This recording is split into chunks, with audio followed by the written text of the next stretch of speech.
students. Today we are going to next topic is chlorophyll and photosynthesis.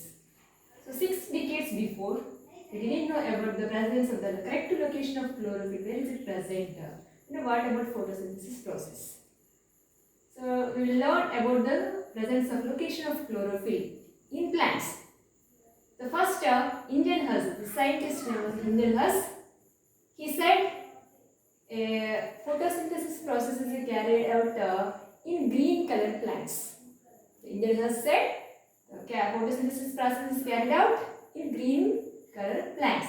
But he not explained about the presence of chlorophyll in green colored plants. So what is green color, how the green colored plants perform the photosynthesis process? He not idea about that. And after the Pelletier and the Carvento, these two scientists were conducted a lot of experiments about the study of photosynthesis, and finally they isolated the green color pigment from the plants and named that chlorophyll in 1817. In 1817, Pelletier and Carvento, these two scientists were conducted a lot of experiments, and he isolated the green color pigment from green plants and named that chlorophyll. And said another information that green color pigment chlorophyll is spread in all over the cells. They said. And after some years, another scientist was Julius von Sachs. He studied about the photosynthesis process again with the help of Pelletier and Carvento's information. And he observed a specialized structure or organelle is present in the green colored plants of leaves. So that organelle is called chloroplast in the year of 1883. In the year of 1883, Julius von Sachs, he observed a specialized organelle which has a green color pigment, which has a chlorophyll pigment. So that organelle is called chloroplast.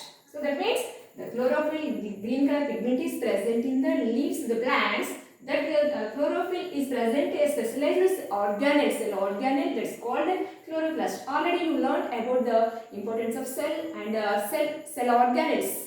What type of cell organelle is present in the cell. Already you learned about the chloroplast. The chloroplast contain chlorophyll pigment. This chlorophyll pigment helps to preparation of carbohydrates in the plants. So how can we observe this? So let us study about the TS of leaf. So where it is present, what is the structure of leaf, how it helps to perform a photosynthesis process. See here, so this leaf, it has two sides. One is a thick side and another one is thin side. It is a thick green and light green. It has two sides. Here we call this upper side and this is the lower side. So when we observe the TS of leaf, TS means transverse section. So when we take the TS of leaf, this type of structure we observed in another microscope. So let us see, careful observe these, what are the parts are present in this. So first upside is called the upper epidermis. Upper epidermis, see this? Here, this is upper epidermis, and the lower side of the leaf, it has lower epidermis. Two sides are present in each leaf, upper epidermis and lower epidermis. So these epidermis contain only single cell, a thin layer is arranged upside and downside of the leaf. And upper epidermis, it arranged with another thin layer, it is called cuticle. It helps to mechanical injuries, mechanical shocks from the outside. And next, in these two epidermis, a central portion is arranged with a specialized tissue. So first, below the upper epidermis, one specialized tissue is present, that is called polysaid parenchyma. It's called polysaid parenchyma. These parenchyma cells, these arranged in systemic manner without intercellular spaces.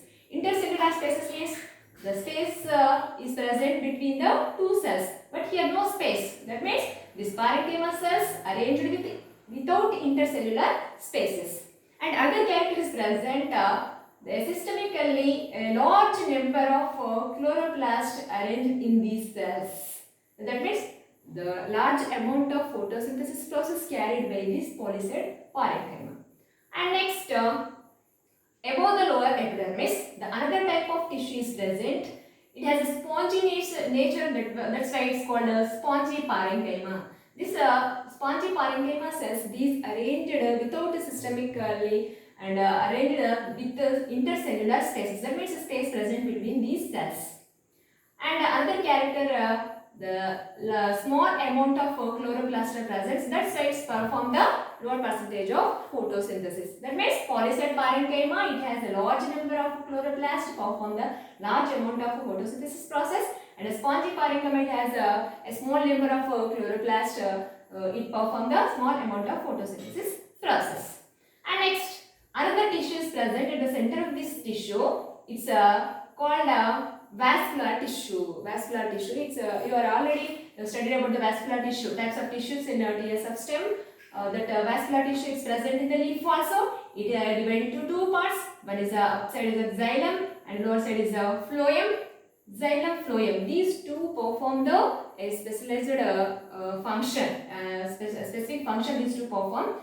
The xylem is helps to transportation of water, and the phloem is helps to transportation of food material. But here reverse. The xylem, it absorb the water from the root system, root xylem system, and the phloem send the food material from this pot, leaf pot, to another pots. Okay. And next, above the lower epidermis, it has some air spaces. These air spaces helps to exchange of gases, and the pores-like structures are arranged in the lower epidermis. These called stomata. Already you will know about the function of stomata. Stomata is helps to exchange of gases.